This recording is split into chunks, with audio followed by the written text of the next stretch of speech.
नमस्कार दोस्तों, आप सभी के सामने मैं फिर उपस्थित हूँ सरलीकरण की एक और शानदार क्लास लेकर के। दोस्तों, अगर आपने सरलीकरण की पीछे वाली क्लासेस अगर नहीं देखी है तो दोस्तों मैं आपको एक सलाह देना चाहूँगा कि आप ये क्लास देखने के बाद दोस्तों पीछे वाली सरलीकरण की दोस्तों पांचों क्लास अवश्य देखें, क्योंकि दोस्तों उन्हीं क्लासेस के माध्यम से आपके सामने जो प्रश्न रखे गए हैं उन्हीं के माध्यम से दोस्तों आप जो सरलीकरण का बेसिक है वो दोस्तों समझ सकते हो।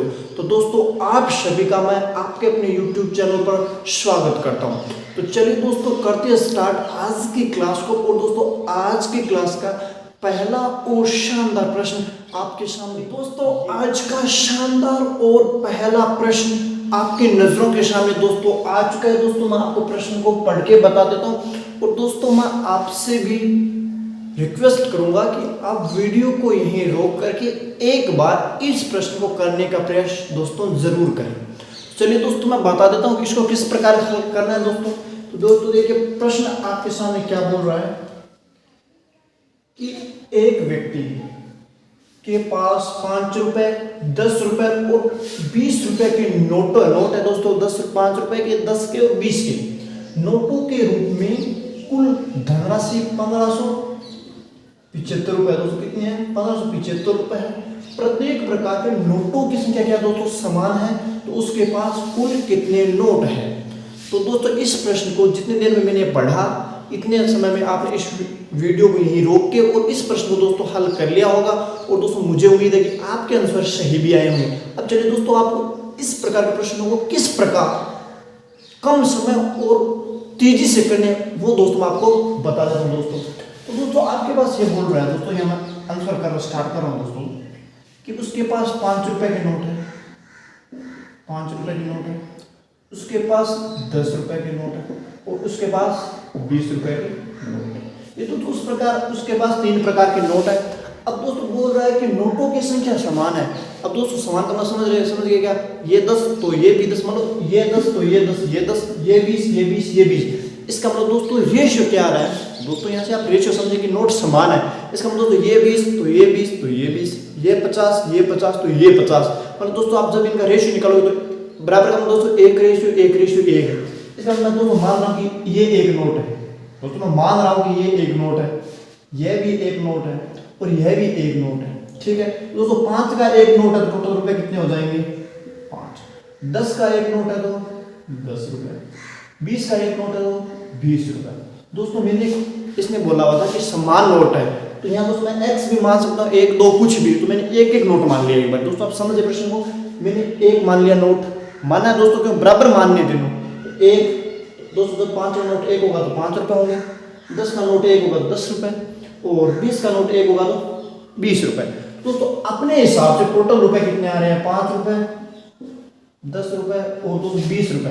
दोस्तों अपने हिसाब से 35 रुपए अपने पास।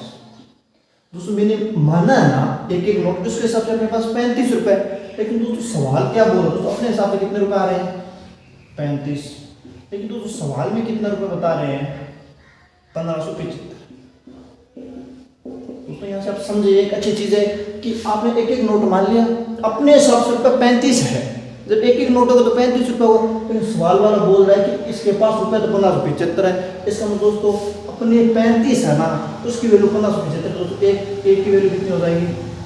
एक की वैल्यू दोस्तों भाग दीजिए 35, एक का 35, 35 × 70 और दोस्तों 35 चौकू 140। तो पहले 4 बार गया, पहले दोस्तों कितनी बार चला गया? 4 बार, तो 140 हो गया, फिर 17 बच गया, फिर 205। इसका मतलब दोस्तों अपन ने जो 35 माना ना वो सवाल में 1575 है, एक की वैल्यू 45 है। तो दोस्तों आपको पता है कि 45 है, इसका दोस्तों एक की वैल्यू 45 है तो 5 की वैल्यू कितनी हो जाएगी दोस्तों? एक की वैल्यू दोस्तों क्या है? 45 10 की, और दोस्तों एक की वैल्यू 45 है तो 20 की। फिर दोस्तों क्या आ रहे हैं? एक बात समझिए कि आपके पास टोटल नोट कितने वो नहीं बताए हुए, लेकिन दोस्तों आपको पता है कि ये 5 रुपए है। अब दोस्तों ये क्या आ गए कि ये इतने रुपए 5 रुपए के नोटों के रूप में तो इतने रुपए हैं, 10 के नोटों के रूप में इतने रुपए हैं और 20 के नोटों के रूप में अपने पास कितने रुपए। दोस्तों ये पूछा टोटल नोट कितने हुए, दोस्तों ये टोटल रुपए है। दोस्तों यहाँ से आप एक चीज समझेंगे कि मैंने 45 से गुना, क्योंकि दोस्तों ये 35 था ना, 5, 20, 10 और 20 जोड़ के 35 की वैल्यू 15, 75, 30 वाले से 1 की वैल्यू 45, 1 की वैल्यू दोस्तों ये है, तो 5 की वैल्यू ये, 10 की वैल्यू ये है, 20 की वैल्यू ये है। दोस्तों ये रुपए है कि आपको ये इसमें ये पूछा होता है कि 20 के नोटों के रूप में कितने रुपए हैं, दोस्तों ये 900 रुपए हो जाते। आपको पूछ देता कि 10 के नोटों के रूप में कितने रुपए हैं, तो दोस्तों ये 450 रुपए हो जाता। ये दोस्तों पूछ देता तो 225 रुपए हो जाता। लेकिन पूछा दोस्तों उसके पास नोट कितने, तो दोस्तों ये रुपए है। दोस्तों आपके पास मान ली 30 रुपए, 30 रुपए 5-5 के नोट के रूप में दोस्तों 30 रुपए आपके पास है, और वो 5-5 के नोट है। दोस्तों कितने नोट होंगे, आप क्या करोगे, 30 रुपए जो टोटल दिए उनमें जितने का एक नोट है 5 का, तो उसका भाग दोगे तो आपके पास 5-5 के 6 नोट आ जाएंगे। दोस्तों वैसे जब आप इसमें 5 का भाग लगाओगे दोस्तों ये 45 नोट ही बच जाएंगे। इसी प्रकार दोस्तों ये 450 रुपए, उसमें 10-10 के नोट, जब आप 10 का भाग लगाओगे दोस्तों ये 45 नोट ये बन जाएंगे। फिर दोस्तों आप इन टोटल रुपए में 20 के नोट का भाग लोगे तो दोस्तों इसके पास, इसका मतलब दोस्तों अपने सवाल में बोला कि नोट बराबर है। दोस्तों देखिए 45 बराबर नोट आ रहे हैं यार दोस्तों, तो उसके पास कुल कितने नोट है, दोस्तों देखिए कितने हो गए, 5-5 के 45, 10 के भी 45 और 20 के भी 45, तो 135 दोस्तों 135 उसके पास क्या होंगे टोटल नोट। तो दोस्तों ये आज का अपना शानदार और महत्वपूर्ण प्रश्न था। अब दोस्तों मैं बता देता हूँ कि यह प्रश्न इतना इंपॉर्टेंट क्यों है, क्योंकि दोस्तों इसमें दिया हुआ था, ये दिया हुआ था इतने नोट है, इसमें ये बोला होता है कि नोटों की संख्या क्या है, समान। अब दोस्तों बहुत सारे प्रश्नों में ये अनुपात अलग अलग हो सकता है। दोस्तों ये मैंने तो समान बोला हुआ था तो मैंने एक बार, अब दोस्तों यहाँ रेशियो दे देता, नोटों की संख्या का अनुपात 2:3:4, मैं लिख देता 2, 3, 4, फिर दोस्तों ये मल्टीप्लाई 6। दोस्तों ये बहुत सारे एग्जाम में पूछा जा चुका है ये प्रश्न, लेकिन दोस्तों इसके पूछने का तरीका अलग होता है कि किसी में तो ये बोल देगा, किसी में रेशियो दे देगा 1:2:3, 5:7:6। इस प्रकार रेशियो देंगे। दोस्तों ये सवाल महत्वपूर्ण है। मैं दोस्तों इसको एक बार फिर से आपको बता देता हूँ कि दोस्तों मैंने रुपये लिख दिया कितने का नोट है, फिर दोस्तों जो रेशियो अगर सवाल में दिया होता तो वो लिख लिया था, और इसमें समान लिखा बोला तो मैंने समान कर लिया।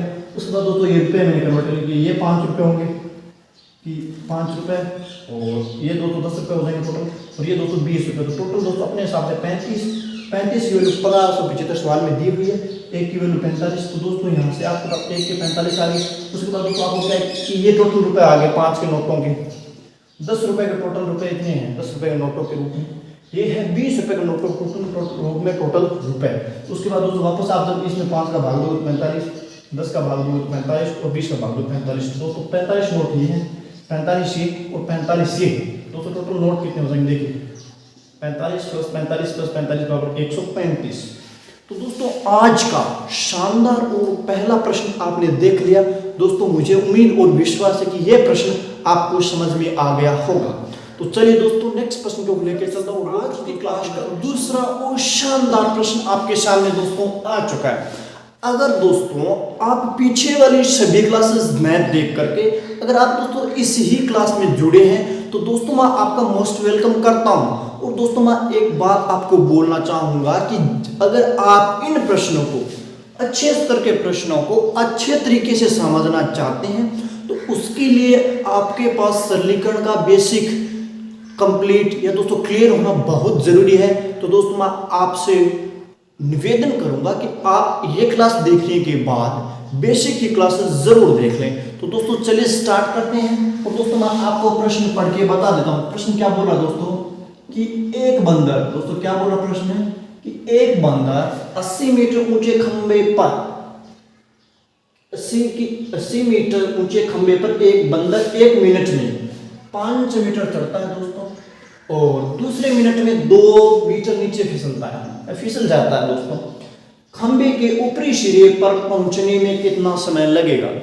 अब दोस्तों ये अच्छा प्रश्न। और दोस्तों इसमें एक चीज आप ध्यान रखें कि जब ये लास्ट जंप लगाएगा दोस्तों, इसका मतलब ये नहीं है, ये प्रश्न में यह नहीं पूछना चाह रहा कि वो कब ऊपर जाके बैठ जाएगा, वैसा प्रश्न नहीं दोस्तों। जैसे वो जंप लगाएगा और दोस्तों वो यहाँ अड़ गया ना ऊपरी किनारे पर, तो उसका मतलब दोस्तों उसको पहुंचा हुआ मानना है। दोस्तों समझे क्या कि ये बोला कि दूसरे मिनट में 2 मीटर नीचे गिर रहा है। तो दोस्तों जब 5 का जंप लगाएगा तो एक बार तो ऊपर होगा, फिर दोस्तों गिरेगा तो गिरे कोई दिक्कत नहीं, अपने को यहाँ यहाँ पर एक बार टच करवाना है।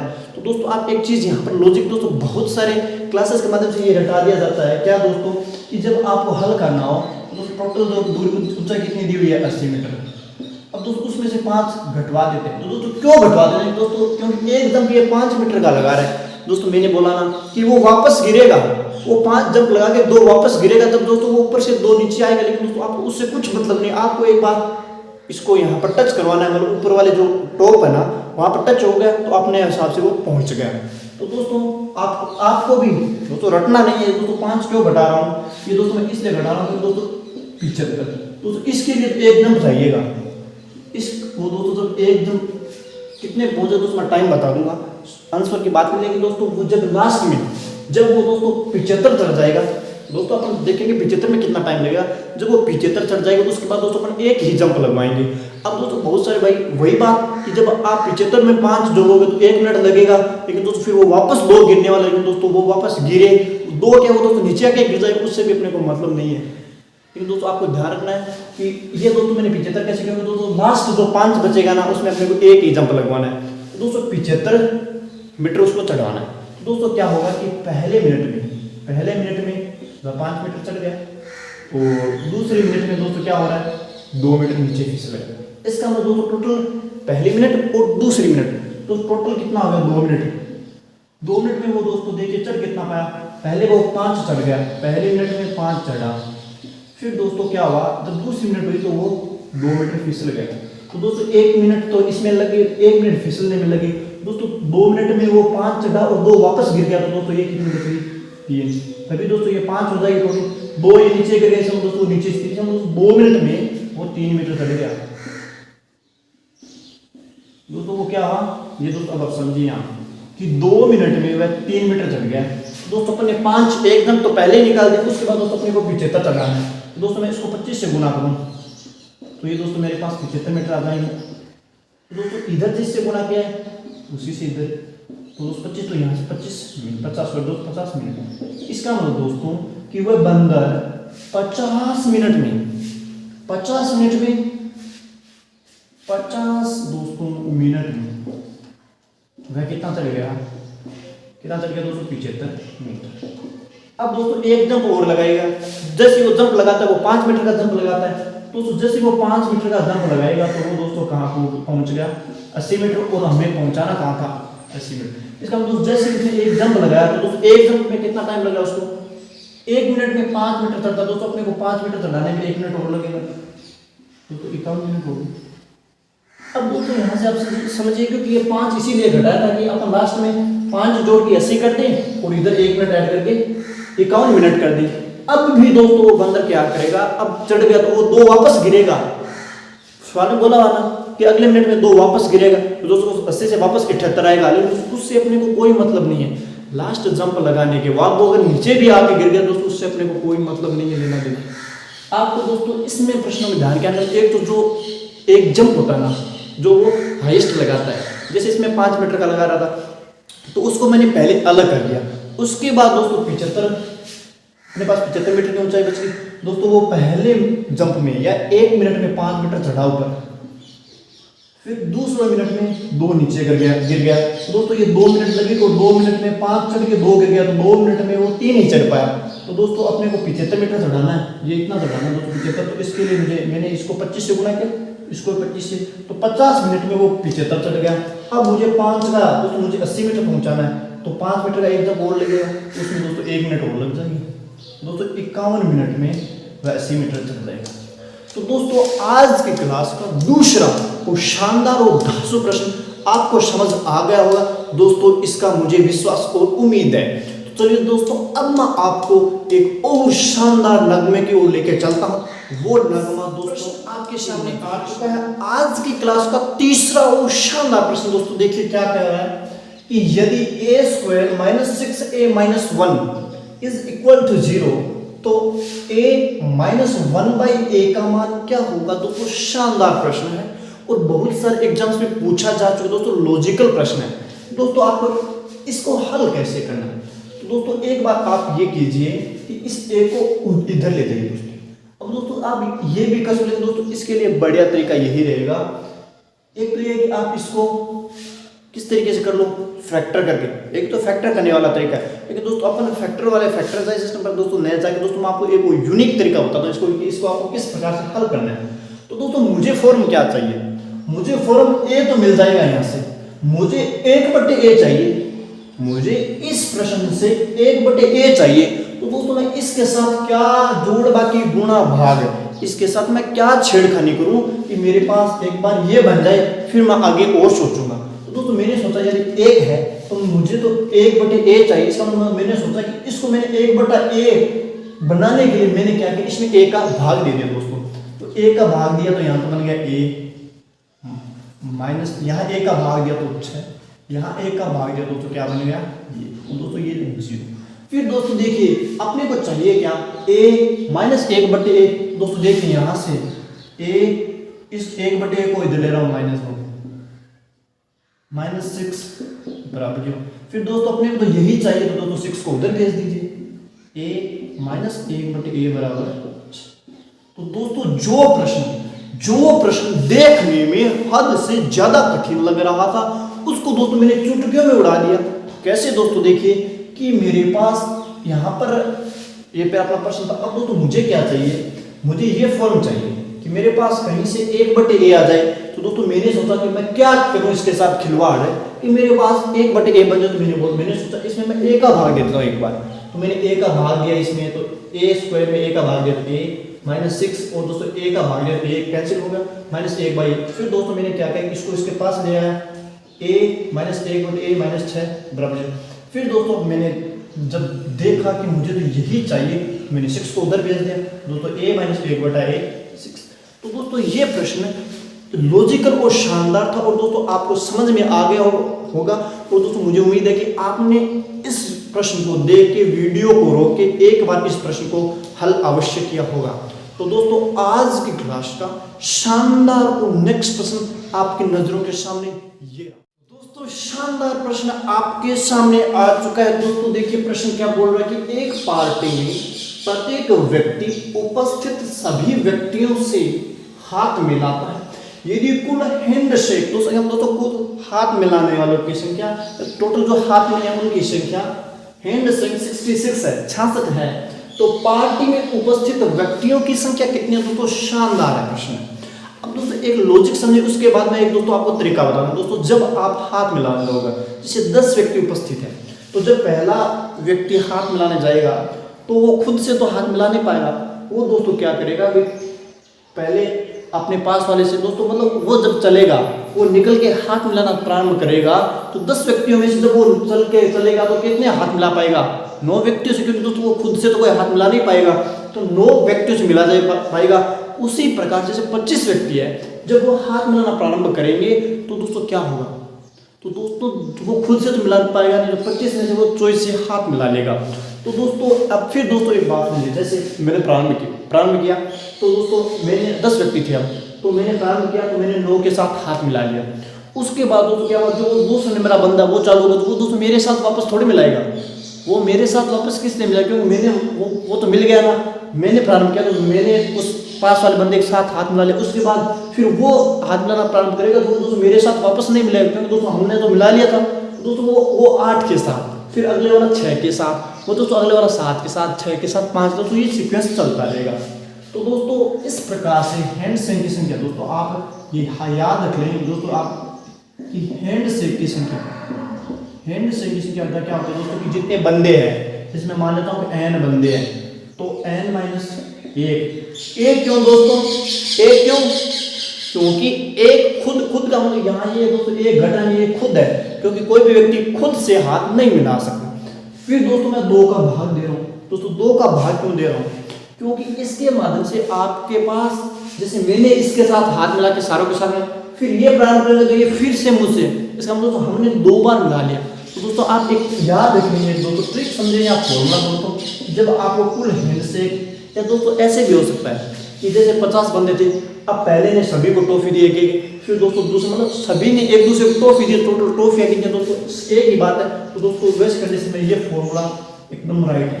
तो दोस्तों इसमें हैंडशेक अपने को दिए गए दोस्तों, इसमें अपने पास बंदे निकाल, दोस्तों हैंडशेक कितने अपने पास सवाल में 66, दोस्तों कितने हैं 66, फिर दोस्तों ये तो अपने पास है ही नहीं और ये भी नहीं है, क्योंकि ये तो अपने को निकालना, और बट्टे में 2 है उसको दोस्तों आप गुणा में लेके आ जाओगे, 2 बट्टे में वो गुणा में जाएगा। तो दोस्तों यहाँ से क्या निकल रहा है कि 132 है दोस्तों, है ना, 132। दोस्तों इसमें 132 को लिख देता हूँ 12 गुणा 11, एक बार 132 है, तो 66 दूनी 132, इसको मैंने ये लिख दिया बराबर n और n माइनस 1। तो दोस्तों देखिए सेटिस्फाई हो गया ना। n की वैल्यू अगर मैं 12 रखूँ तो n माइनस 1 दोस्तों ये बराबर आ रहे हैं, नहीं आ रहे हैं, देखिए ये n है, मैं इसकी जगह 5 मानूँ तो यहाँ n माइनस 1 4 होगा। मैं अगर यहाँ 15 मानूँ तो 15 माइनस 1 14 होगा। अगर दोस्तों मैं यहाँ 12 मानूं तो 12 माइनस 1 11 होगा, 11 ये दोस्तों 132 हो रहा है, तो ये भी 132 है। इसका मतलब दोस्तों मैं इसको ये लिख सकता हूँ, और दोस्तों यहाँ से आप n का मान क्या निकाल दोगे 12। दोस्तों n बराबर क्या आ गया 12। दोस्तों हमने n क्या माना था, n वो व्यक्ति है जो पार्टी में या इस हैंडशेक में शामिल थे। तो दोस्तों कितने हो गए 12। तो दोस्तों इस प्रश्न के लिए राइट आंसर क्या हो गया 12। अब दोस्तों बहुत सारे सवालों में आपको ये भी बोल देगा कि पार्टी में 20 व्यक्ति उपस्थित थे, उन्होंने एक दूसरे के साथ हाथ मिलाए, तो टोटल कितने हैंडशेक हुए। तो दोस्तों वैसे में आप यानी कि जगह 12 रख दोगे तो 12 गुणा 11/2। तो दोस्तों जब 25 बंदे हैं तो 25 इस सवाल में दोस्तों इस सूत्र में रख सकते हैं 25 गुणा 24/2, तो 25 गुणा 12 दोस्तों 300। तो वैसे कितने दोस्तों 300 आंसर आते हैं। दोस्तों आप समझ गए कि ये प्रश्न जब भी इस प्रकार का प्रश्न दोस्तों हाथ मिलाने पर दोस्तों प्रश्न एक तो ये हाथ मिलाने वाला होगा, या दोस्तों एक दूसरे को टॉफियां देते, जैसे पहले मैं सभी को टॉफियां दूंगा तो मतलब एक टॉफियां देने वाला होगा, या दोस्तों एक दूसरे को रुमाल देंगे, एक दूसरे को बुक्स देंगे। दोस्तों ये सारे प्रश्न इस प्रश्न से दोस्तों इस फॉर्मूले से आप सारे प्रश्नों को निकाल सकते हो। तो दोस्तों ये प्रश्न आपके साथ फिर से दोस्तों मैं हैंडशेक निकालने का सूत्र है n गुणा n दोस्तों समझ गए क्या है कि n बराबर व्यक्तियों की संख्या, व्यक्तियों की संख्या। दोस्तों n माइनस 1/2। अगर दोस्तों आपको हैंडशेक दिए हुए तो हुए हो कि इतने हैंडशेक हुए, तो दोस्तों आप हैंडशेक से भी निकाल सकते हो ये फॉर्मूला लगा के। अगर दोस्तों आपको दिए हुए कि 20 बंदे हैं, टोटल कितने हैंडशेक हो तो भी दोस्तों आप निकाल सकते हो। तो दोस्तों ये आज की क्लास का अपना सेकंड लास्ट प्रश्न था। दोस्तों ये प्रश्न आपको समझ में आ गया होगा। दोस्तों यह प्रश्न भी बहुत बार एग्जाम्स में पूछा जा चुका है, और दोस्तों आगे भी पूछा जाएगा, क्योंकि दोस्तों इस प्रश्न में मैथ्स के साथ रीजनिंग भी काम कर रही है। तो जिन प्रश्नों में दोस्तों कन्फ्यूजन की संभावना रहती है उन्हीं प्रश्नों को एग्जाम में पूछा जाता है, और उन्हीं कन्फ्यूजन में से ही ये एक प्रश्न है। तो दोस्तों नेक्स्ट प्रश्न और आज की क्लास का लास्ट और शानदार प्रश्न आपके सामने मैं दोस्तों पेश कर रहा हूँ, वो दोस्तों आपके सामने ये रहा। तो फ्रेंड्स आज की क्लास का लास्ट प्रश्न आपके नजरों के सामने आ चुका है। दोस्तों वीडियो को रोक के एक बार इस प्रश्न को आप स्वयं करने का प्रयास जरूर करें। तो चलिए दोस्तों मैं बता देता हूँ कि इस प्रकार के प्रश्नों को कैसे करना है। तो दोस्तों इसके लिए सबसे उपयुक्त तरीका यह रहेगा कि आप इसको वज्र गुणा कर लें। तो क्या कर लें, वज्र गुणा कर लें। दोस्तों आप वज्र गुणा कर लें। दोस्तों देखिए 13 चौकों 52 x माइनस 39y, दोस्तों 13 39y बराबर 7 चौक 28 x प्लस 6 चौक 24y। फिर दोस्तों x को x की और y को y की ओर ले जाइए। दोस्तों इधर लाइए x को, तो 52x माइनस दोस्तों 28x और इधर है 24y। ये दोस्तों इधर माइनस के तो उधर आके प्लस के तो 39y। फिर दोस्तों यहाँ से घटाइए आप x के मान माइनस में, तो दोस्तों यहाँ से आप देखिए 2 घटाइए पहले, फिर 26। तो दोस्तों यहाँ से आपके पास आ जाएगा 24x बराबर दोस्तों ये कितने हो जाएंगे 50 और 63y। दोस्तों यहाँ से आप x और इस y जो गुणा में उसको बट्टे में लाइए, तो दोस्तों फिर ये बन जाएगा 63। इसके जो गुणा में वो इसके बट्टा में 3 से आप दोस्तों काटोगे तो 21 बट्टे। दोस्तों देखिए x और y का रेशियो अपने से पूछ रखा था, x बटे y पूछ रखा था, x बटे y कितना आ गया दोस्तों आपके सामने 21/8।